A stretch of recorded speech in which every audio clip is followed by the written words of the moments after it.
Assalamualaikum warahmatullahi wabarakatuh. Perkenalkan, saya Afis Saksena Nawawi, mahasiswa dari Prodi Bimbingan dan Penyuluhan Islam IAIN Ponorogo. Pada kesempatan kali ini, saya akan sedikit membahas tentang sebuah tema, yaitu sandaran hati. Menurut saya pribadi, sandaran hati adalah proses di mana setelah kita bersusah payah dalam berusaha, kita mengeluarkan energi kita setiap hari untuk berusaha, lalu kita berdoa dalam ibadah kita, dan pada akhirnya kita berserah diri kepada Tuhan. Kita menyandarkan segala sesuatunya pada hati kita, di mana di hati manusia, di setiap hati manusia ada Tuhan di dalamnya. Dan dalam proses menyandarkan pada hati kita sendiri, saya kira tidak mudah ya untuk melakukannya.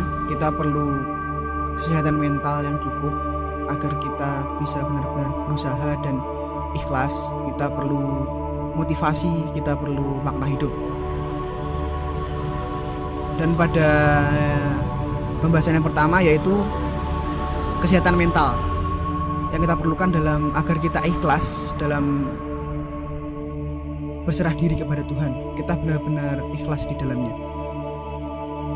yaitu kesehatan mental. Yang pertama, kesehatan mental sendiri dalam perspektif psikologi adalah suatu keadaan psikologis seseorang dalam menyesuaikan diri terhadap permasalahan-permasalahan baik yang ada di dalam dirinya maupun yang berada di luar lingkungan dirinya, dengan menunjukkan kemampuan maupun potensi yang dimilikinya. Sedangkan dalam perspektif Islam sendiri, kesehatan mental adalah suatu kemampuan diri manusia dalam mengolah fungsi kejiwaan sehingga tercipta penyesuaian diri yang baik antara dirinya sendiri, baik dengan manusia lain, makhluk hidup lain, lingkungan, alam semesta maupun dengan Tuhan secara dinamis yang didasarkan pada Al-Quran dan hadis.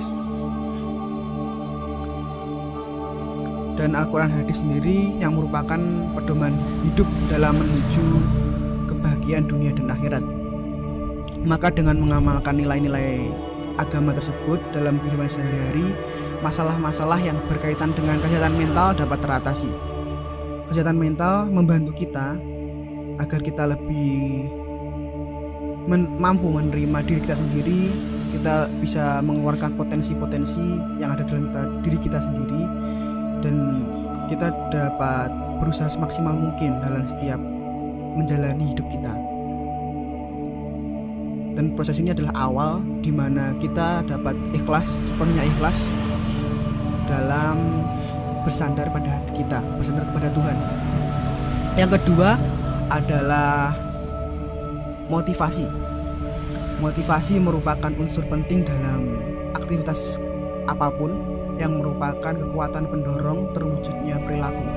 Motivasi adalah kejiwaan dan sikap mental manusia yang memberikan energi, mendorong kegiatan atau gerakan yang menyalurkan perilaku ke arah pencapaian kebutuhan.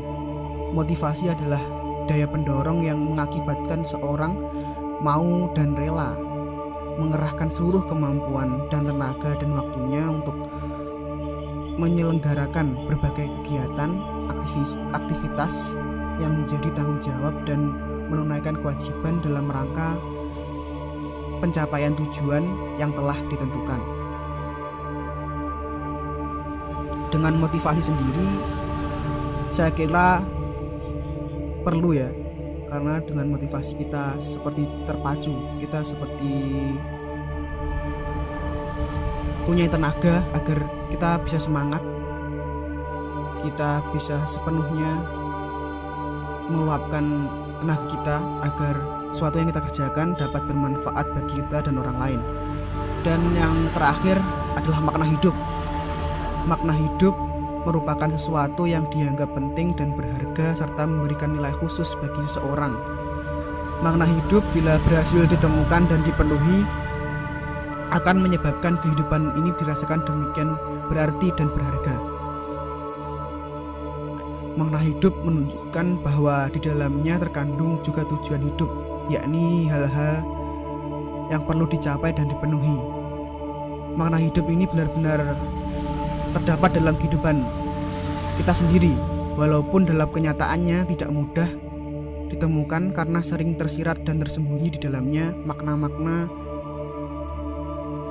sebagai cobaan yang diberikan Tuhan agar kita senantiasa ingat dan bersungguh-sungguh dalam menjalankan kehidupan. Akan tetapi jika kita menemukan makna hidup tersebut, kita akan faham bagaimana Tuhan menciptakan kita, bagaimana Tuhan mengharuskan kita berusaha di setiap harinya, yang kelak akan membuat kita menemukan kebahagiaan atas hidup ini sendiri. Mungkin cukup sekian dari saya tentang pembahasan sandaran hati kali ini. Kurang lebihnya saya mohon maaf. Akhiran wassalamualaikum warahmatullahi wabarakatuh.